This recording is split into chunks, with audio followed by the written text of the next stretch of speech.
CoreTV News presents a platform with presence in over 30 states of the Federation. Be sure to be had. For live coverage of events, we have the capacity to deliver from anywhere in Nigeria and beyond. Contact us now on 0803-471-8550 or 0803-724-9733, 014-533-407. Our 24-hour news station.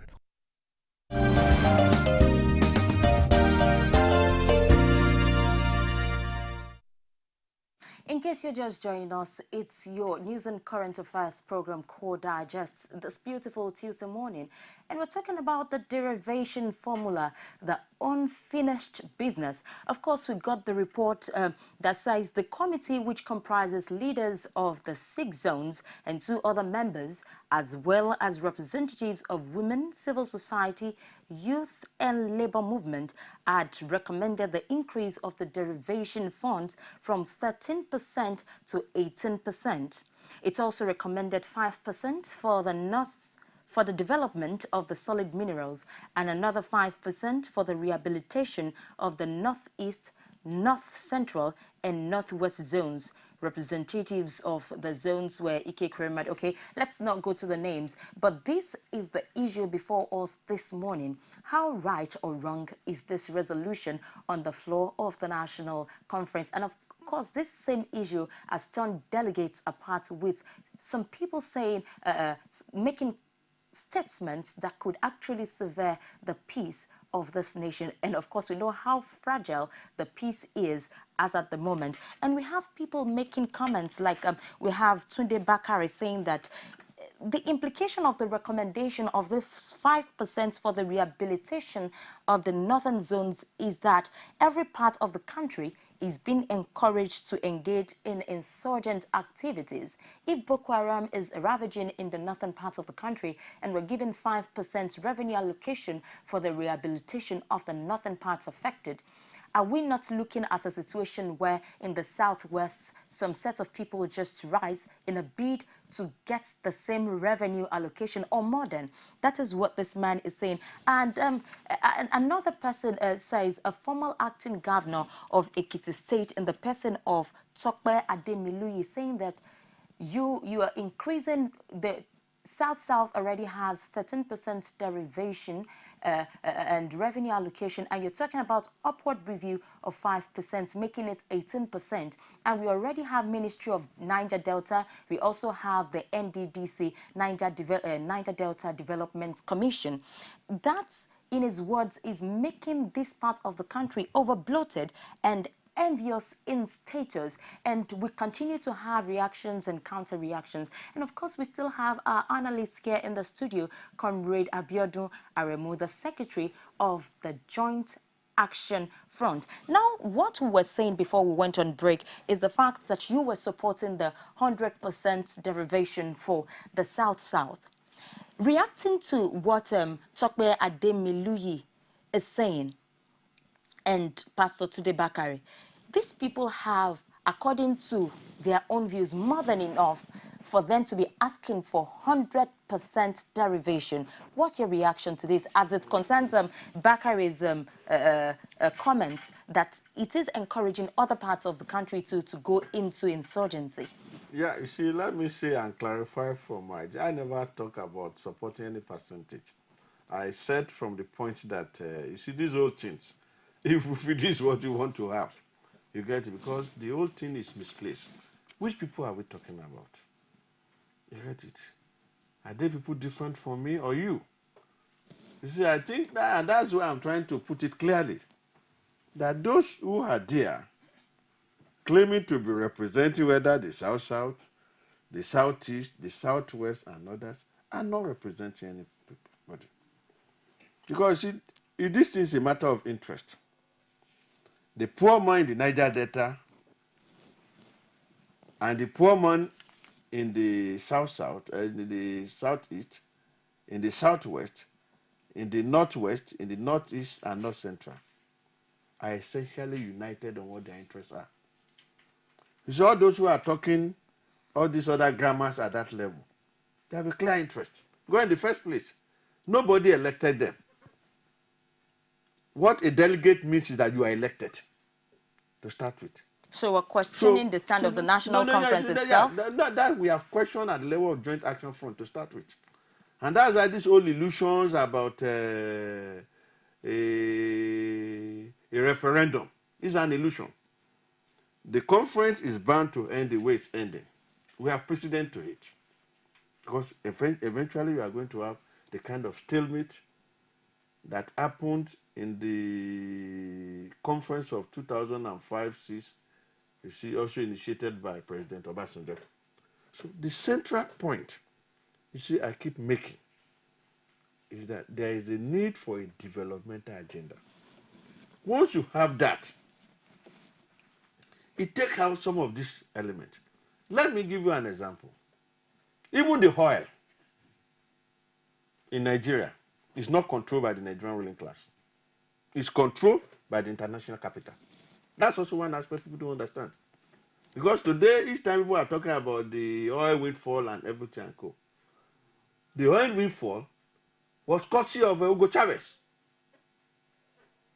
Because there were UN resolutions to the effect that a country with common resources can decide to form organization. That was the basis for which they founded the Organization of Petroleum Exporting Countries. There was the other resolution in terms that you can fix the price at which you want to sell your product. The global dominance of the economy in Africa and third world countries allow American for several years to determine the prices at OPEC level. It took the resistance by Chavez. And that's why you see that when you now talk that there is the oil windfall at that level, I'm just giving that example. So there is the international politics in terms of that. And that's why Nigerians today, you see, have not even the technology, you see, for the oil exploration and exploitations that you have going there and go. So the point I'm making essentially is that one. Derivation becomes meaningful when you have a developmental agenda. Now you are talking of 5%. To who? To the same northern ruling elite. You get it? Who are kept down? The northern people. The same way that is happening in all other parts of the country. And that's why I say it's not about a special fund. You see? But one way or the other, this issue will resolve itself. How? Yeah, and the way to resolve itself is simple. It's not going to be resolved by those national conferences. It's going to be resolved by a united front of Nigerian people in terms of how Nigerian resources as a people must be exploited and how the revenue must be used to service their own interests. Let me tell you, if today what people are talking in terms of resource control is to say, come, in Lagos, we have challenge of education. We have challenge of this. Every child must go to school. Every child must be in the universities. That means we need 10 more universities. There will be a united interest because every child must go to university. The resources of the state is directed to that. Same thing in Nigeria data, same thing elsewhere. So whether there is 18%, whether there is 100%, whether there is 0% anywhere, my own take is this. What is the access of the people? You get it? To their basic aspiration, their basic needs. But if Because we keep questioning the representation of the people... When you don't do that, it's like when you talk budget. The woman who sells bolly outside and pepper doesn't understand the budget. If she has no capital to sell her bolly, if she has no space to sell her bolly, because that's where she feeds. Because budget is not something that is going to be distributed. A child must go to school. If the resources of the state, you see, deployed in such a way that a child can go to school. That is a concrete issue. So why I'm raising this is that, you see, we keep going on in the same circle. You get it? That's why I said, give Nigeria the 200%. Let the other people also now go and do whatever they also do, off 100% and go. That does not automatically translate. You see? And I'm saying that this is not the first time we are running a civilian administration. And it's part of the errors of this global dominance of our psychology. In 19 79 to 83. People run government, civilian government. Questions of derivation came up. You see, one of the states run by Unity Party of Nigeria, Bende State, which is today Edo and Delta. You get it? Went as far as the Supreme Court to challenge the federal government over revenue allocations. So that happened.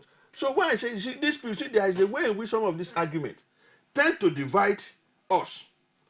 Because if you now realize that in 79 to 83, Bende State has almost the same ethnic groups on the basis of which people are now doing allocation. But Bende State as Cherokee, as Ijo, as Robo, as Joko, as Bende, so you have various disamples. Yet it was under the Unity Party of Nigeria. And their policy on education was not different from the policy of Lagos on education, because the same party controlled that. So it was not a question where an Ijo man cannot go to school there, and Cherokee man cannot go to school there. You see, that was an example of a multi-ethnic state controlled by a party. You see? So when people now say Unity Party, Yoruba Party, it wasn't a Yoruba Party. The same thing in Western region. Western region was not a Yoruba country. It's different from Western state, which was Oyo State and Oguanko. So the point I'm saying, our level of thought, engagement, you see, must go beyond some of this primordial interest that has nothing to do with development of the human capital that you have in the country. You have questioned the representation of the people at the level of the National Conference. Yeah. But in any case, we cannot have everybody represent his or herself. That's why you have elections. Exactly. That's why you have elections. How do we now get... Because even we question our elections. Yeah. How do we get our representatives? That is the point that we are talking about. Now, you see, this whole idea of conference engagement has been on for a long time. Why I'm raising these things that one, the National Conference was supposed to end by June 17, Abi? They have added another 1 month. Let them add another 6 months. Eventually it will end. And it will become a wasteful exercise. People again will now still want to talk about National Conference. And some say, maybe they had a conference. Why are you still talking about a conference? Because the context of conference itself is an agitation by a class who are marginalized in the structure in which governance is being taken off. And those class themselves have not really come out to represent themselves. Because those who are the victims now in Nigeria, whether the woman whose children have no job, the unemployed, the artisans, you see, the poor workers, the poor farmers, the poor traders, the poor women, you get it? These are the main victims in Nigeria. Because Nigeria is working for some people.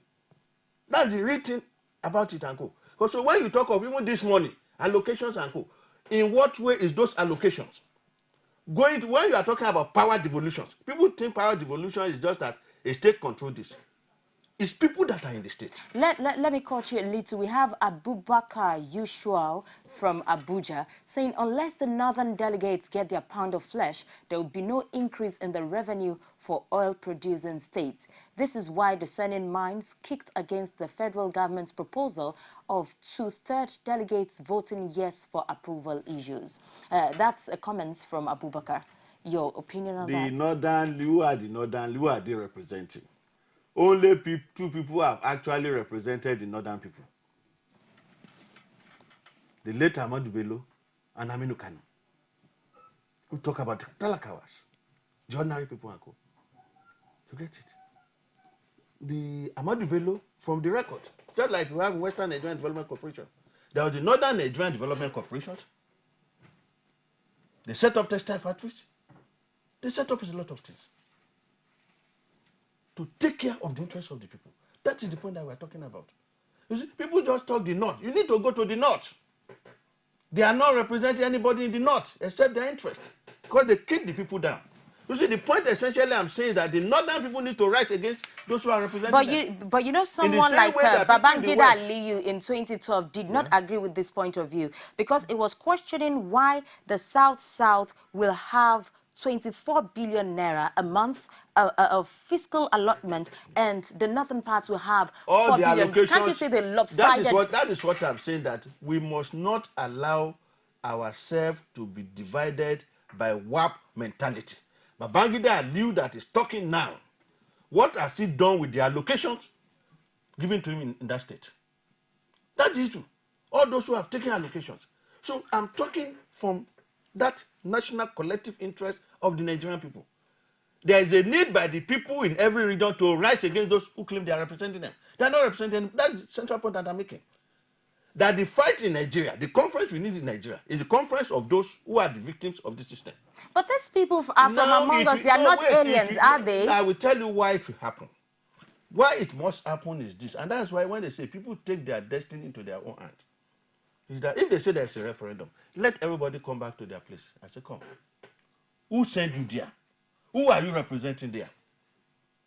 You get it? Because the conference now become a convenience place to go, because there are allowances and legacy that are there. If it's in the context of national interest, the wasteful resources there was enough to take care, you see, of some basic educational facilities in College of Education and the Polytechnics that are on strike.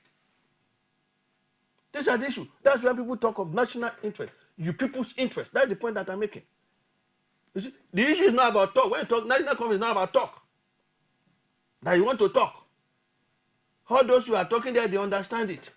The man that set up the conference knew that this is just an R&D thing. Fella call it R&D government now we did. You see, why I'm speaking this way is that we must put a stop to dissections. You mentioned the amount of money used to bring this conference together. I think the more reason why we don't have to throw it away altogether. Fine, this national conference might not have dealt with issues you as a person feel it should have dealt with. But the truth is, our money is involved. So are you saying these resolutions that have been made on the floor of the national conference should not be considered at all, or we should bring it to referendum so that the whole nation can go vote a yes or no? You see, the structure is faulty. You have a structures of what you call lawmaking, who are part of the present structures of keeping everybody's down. When have you seen any fight in the National Assembly over increase in allocations to education budget? Where have you ever seen fight among legislators in the National Assembly over increase in the minimum wage to workers? When have you seen on earth that concerns the people? That's the issue. So now is another job. You get it? It's another money-making venture for the people in National Assembly. Because one, okay, you bring resolutions from National Conference. You go to the Assembly. We generate a bill. Public hearing. You get it? They are still going to do public hearing over those things. More money. That's what we call the political economy of how they have been cheating us. That is what Fela talk, R&D government, Nayo. So what I'm saying essentially is that a serious country, a serious leadership, you see, know what to do. Today, what we have as rulership are not in any way committed to anybody. It's not about what people want to say now. It's about commitment.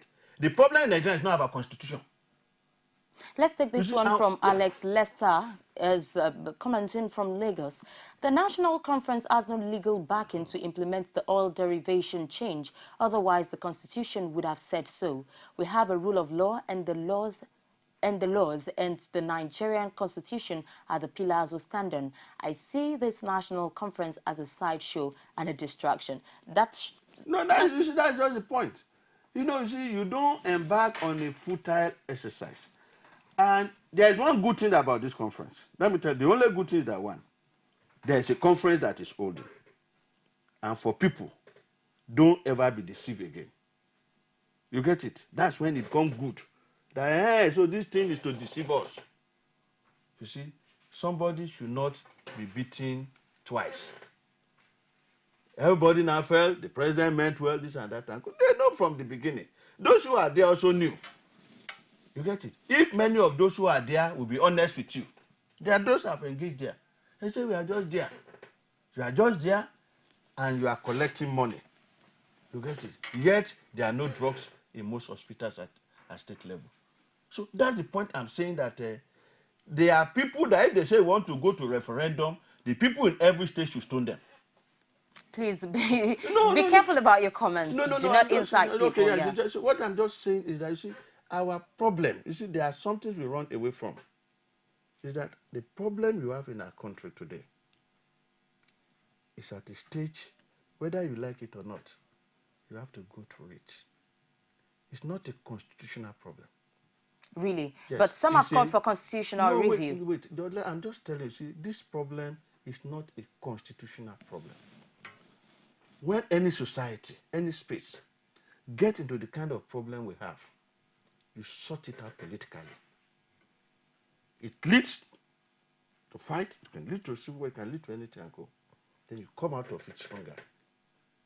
Because as at that time, what you determine, represent. And let me give you that classical example. The American Constitution, founded on equal right, liberty, and pursuit of happiness, was on July 4, 1776. And for close to 90 years, in the same America, in the southern part, people were being carried as slaves until there was that revolt of 1861 to 65. So when you see what happens there today, it's a product of that resistance that happened. There was a constitution, Abi, that said this, and that. You have in Nigeria now the constitution as it is now, with all the limitations. Section 16 on the economic objectives of government, that says that wealth shall not be concentrated in few hands at the expense of the majority. That constitution emphasizes a national living minimum wage. That is the wage that takes an average citizen to live. It also talks about old age care. What do you have today? You see our pensioners, even those who have worked. Because old age care means whether you have worked, you get your uncle, for government or private or not, you are an elderly person, there must be care for you by the state. These are clear constitutional provisions. What we hear is this: they are not justiciable. That's the point I'm saying, that it's not about what you write down. It's about whether the will of the people must prevail. That's the point.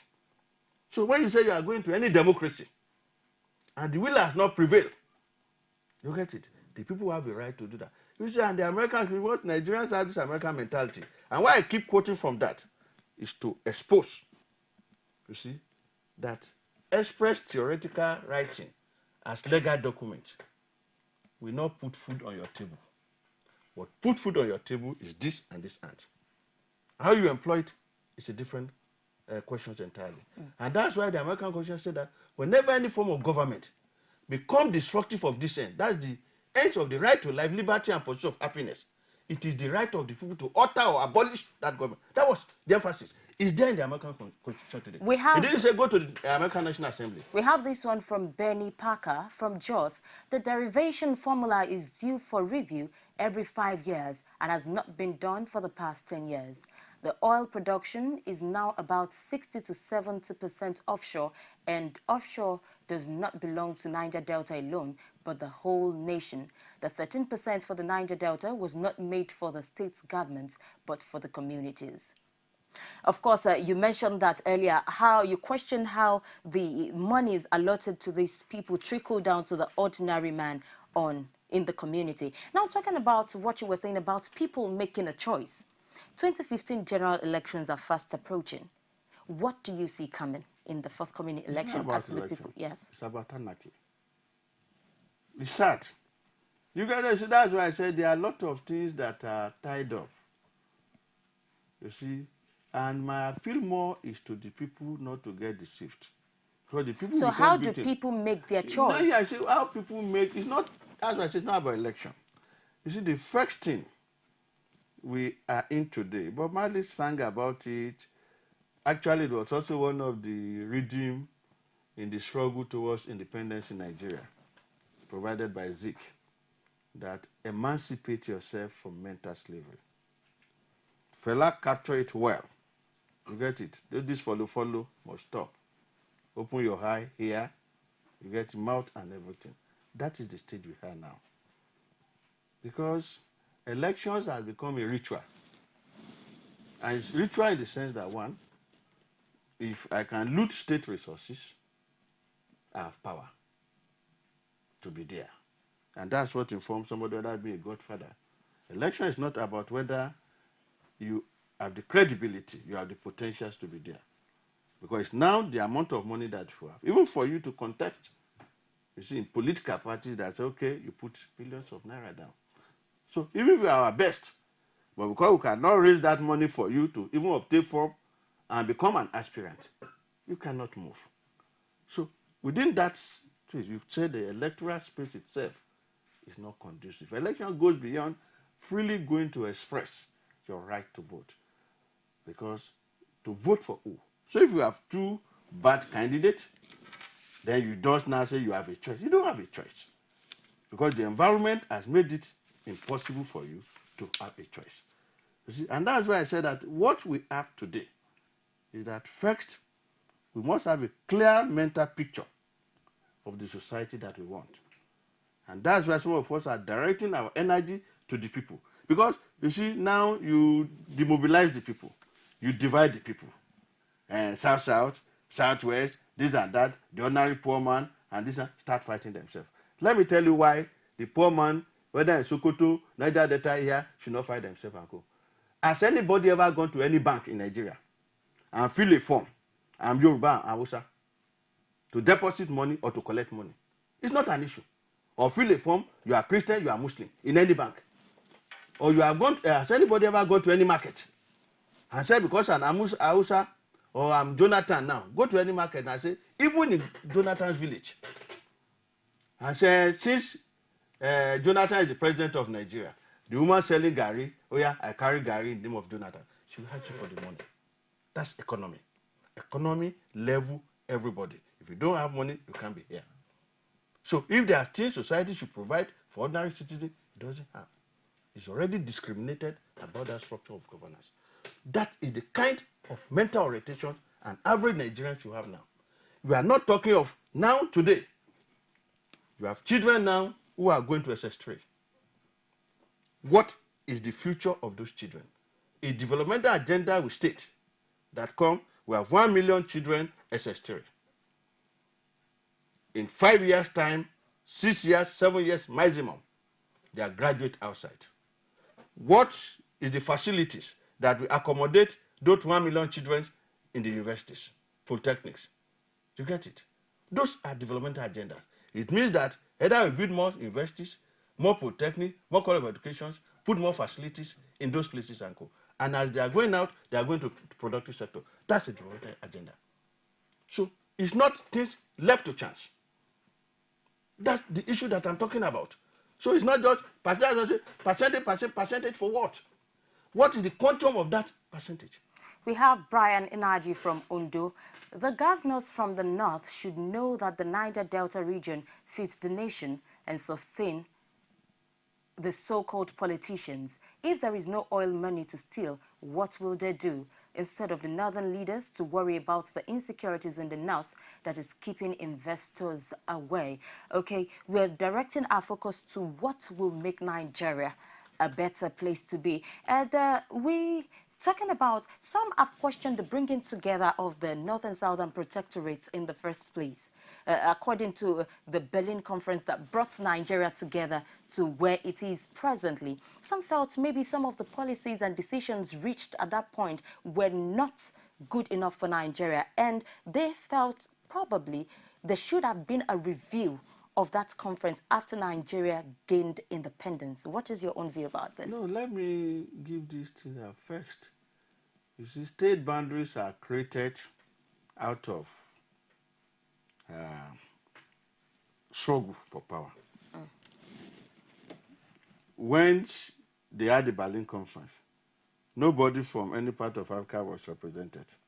When they decided that, okay, British take over Nigeria, Ghana, Gambia, Sierra Leone. France take over French, those are the way they did it.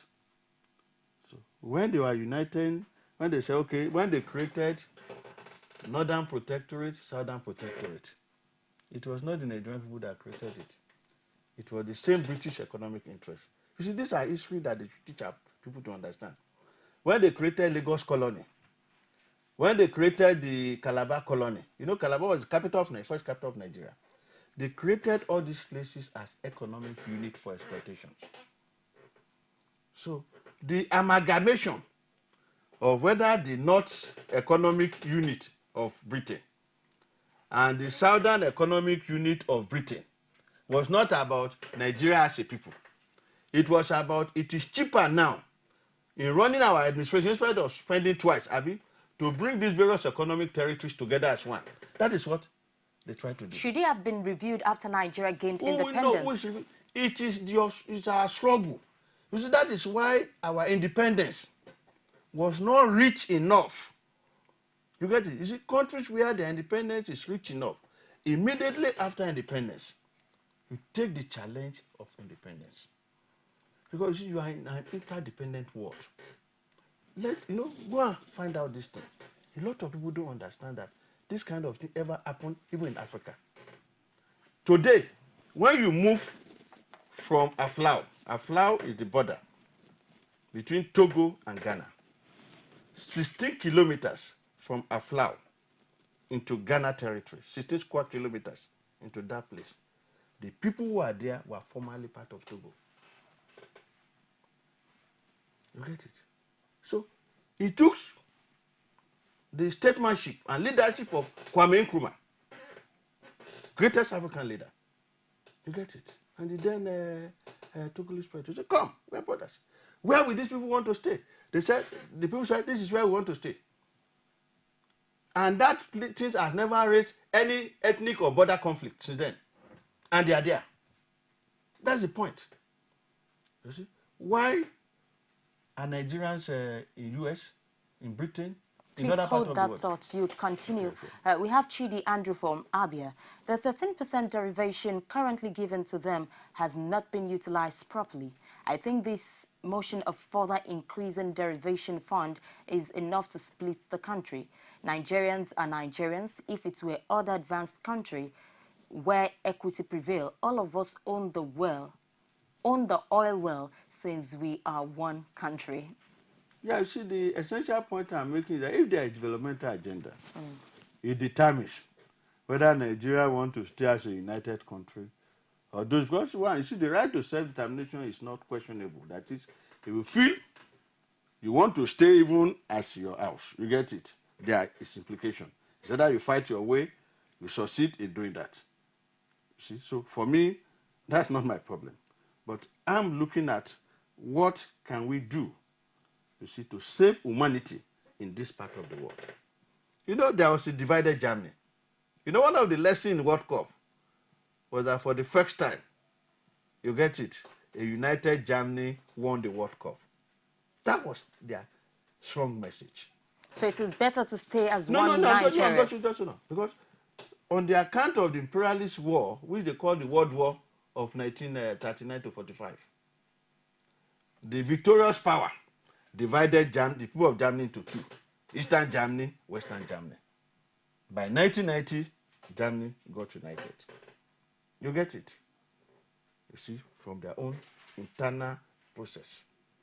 You get it? Not from the interests of America, not from the interests of Britain or Russia or other people. So that was it. If there's a developmental agenda, all this issue and the system operative is not the dog-eat-dog system that we are practicing.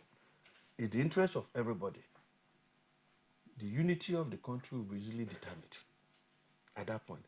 Because you are in an interdependent world. In Kaduna State, there are more southern people in Kaduna than the northern people. And if you ask them to vote where they want to remain, they want to remain there. If you get to Jos, you get to some other places and go. If you get to Port Harcourt today, most of those driving transit there are from Osun State. They're from Osun and some other places. In Lagos today, easy forget about Omonile and everything and co. The Igbo that you have in Lagos, Adekunle Papa and everything and co. If you allow a free and fair election, not say on Monila and everything, so if there is a local government elections in that place, who are those? You don't live in there that will elect those people. Which, you know, there are some mentality we carry for that. Why you ask yourself, why is Nigeria wanting to go to America to stay? You want to go to South Africa to stay. You want to go to other places to stay. So if the politics all over the world, and that's why people are criticizing the xenophobia thing, well, that's what it means. You cannot not be having jobs, and those foreigners now come to have jobs. So we are already playing a politics that demarcates us. You get it? As foreigners within the same territory. You see? And it should not be. For instance, like me, except because people know my name. I've gone several where in this country that when people see me at the airport and everything and go, they either speak Igbo to me. So in the event of an ethnic war in Nigeria, I become a victim. Let's take this one from Harry Ogbonna from Enugu. Every state should go back home to control their own resources. The Northerners want the intervention fund to be for the North alone, but they want to be dictating how the oil derivation is shared. Nigerians are absent from this conference. Only tribesmen, ethnic men, and selfish interests advocate. I think the last paragraph, I agree with what I've been saying. That, you see, we need to take this discourse. You see, and that is for me the beauty of this engagement on Court TV this morning. That we need to think outside the box. You see, the stereotype. That's what they want to condition our mind to be. And I can assure you, if this conference ends in the next, whichever way, maybe hopefully by 17, if they extend more, 2 months after, this national conference will no longer be an issue. They will have moved to another issue of diversions. So our life is now like what Fela talk. You get it, like one year ball, we just the road in circle. You see, our life must change. And that is why the contribution of people like Court TV and others on this should be, how do we get Nigerians to appreciate clearly that those who are talking for you are not for you. I don't want to talk with anybody. I've always been saying we don't talk for people. Every struggle we have waged at the level of Joint Action Front, we engage with the people. You get it? The constituencies that are concerned. We have discussions with them. We understand what the issues are. And with them, we move out. That's our strategy. And that's the way we have worked. You see? We are not Messiah. I'm not a Messiah. I don't want to fight with people. I don't want to be fight. And people will now start clapping. We must all be at the center stage of fighting. That's the summary of what I'm saying, that Nigerians cannot be, their interests cannot be represented by those who claim they are representing them. Ikenwe Uche from Rivers is saying, if you're increasing derivation from 13 to 18% on one hand, and you are also providing 5% stabilization to the North on another, that means you have robbed the South of 2.5%, and if you subtract that from the 18%, effectively you have only 15.5% as derivation. And of course, in one of the papers this morning, we have we saw the delegates, some delegates asking for 2.6 trillion naira for the Southeast, aftermath of the civil war that rocked the Southeast. We can always have reactions and counter-reactions. We're rounding off now. You've talked about developmental agenda for the country. I want you to explain this further and what you feel is the best solution to the crisis of derivation and resource control in Nigeria. There is need for a struggle to change power. The present people now in power, with their set mentality, cannot lead Nigeria to anywhere other than anarchy, civil war, threat of insecurity. The way forward is that the people themselves now must be organizing themselves to unite themselves and be able to say enough is enough. If that process began, then what's our future? You can have a major resistance that will question that nobody in this country, that's why election 2015 will not be if today every Nigerian rise and say, come, put election aside. We want to redetermine the future of this country. And in determining that future of that country, it is possible. And I will tell you why it is possible independently. Why do people in the face of, if there is an armed robbery threat all over Lagos, the people don't trust the police, they form their resident association. Abi? Resident association is not landlord association because everybody's interest is concerned. That is what we must elevate the politics of our life to. Every Nigerian now must be political. Political not in the sense of party. Political in the sense that we want to determine the future directions of our society. Thank you very much, Comrade Abiodun Aremu, the Secretary of Joint Action Front. It's been a wonderful time with you. And of course, thank you to you, viewer at home, for spending your time with us this morning. It's been the derivation formula for oil producing states, the unfinished business. And of course, our guest this morning is saying enough of percentages, but give us a developmental agenda and give power to the people. Let the people determine their own future and take their destinies in their hands. And that will be it on Core Digest this morning. Of course, it continues tomorrow, and it's definitely going to be better than this because it only gets better here. We'll take a short break to bring you the news on the hour. Thank you so much for being there. I am Epunlomo Adekunle.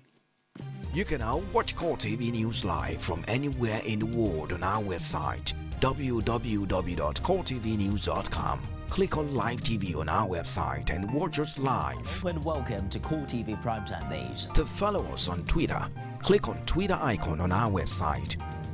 On Facebook, click on the Facebook and YouTube to see all our previous news production. You can also watch us live on YouTube.